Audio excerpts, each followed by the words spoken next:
Moonnumuri saint John the Baptist പള്ളിയിലെ ഇടവക മധ്യസ്ഥനായ വിശുദ്ധ സ്നാപക യോഹന്നാന്റെ ഊട്ടുതിരുനാൾ ആഘോഷിച്ചു.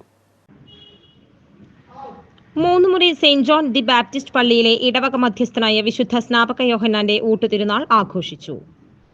രാവിലെ വിശുദ്ധ കുർബാനയ്ക്ക് ശേഷം വികാരി ഫാദർ ജോർജ് വേഴപ്പറമ്പിൽ നേർച്ച ഭക്ഷണം വെഞ്ചരിച്ചു. തിരുനാൾ പാട്ടുകുർബാനയ്ക്ക് ഫാദർ ബിബിൻ കുരിശിത്തറ മുഖ്യ കാർമ്മികത്വം വഹിച്ചു. ഫാദർ ഫ്രീജോ പാറയ്ക്കൽ സന്ദേശം നൽകി. തുടർന്ന് പ്രദക്ഷിണം, നേർച്ചയൂട്ട് എന്നിവ ഉണ്ടായി. നേർച്ചയൂട്ടിൽ 10,000-ലേറെ വിശ്വാസികൾ സംബന്ധിച്ചു. വികാരി ഫാദർ ജോർജ് വേഴപ്പറമ്പിൽ, അസിസ്റ്റന്റ് വികാരി father Joseph Thozhuthunkal, general convener Joshy Manjali, കൈക്കാരന്മാരായ ആൻഡ്രു ആട്ടോക്കാരൻ, ബിജു തെക്കൻ, ജോൺ ചേനത്തുപറമ്പിൽ തുടങ്ങിയവർ നേതൃത്വം നൽകി.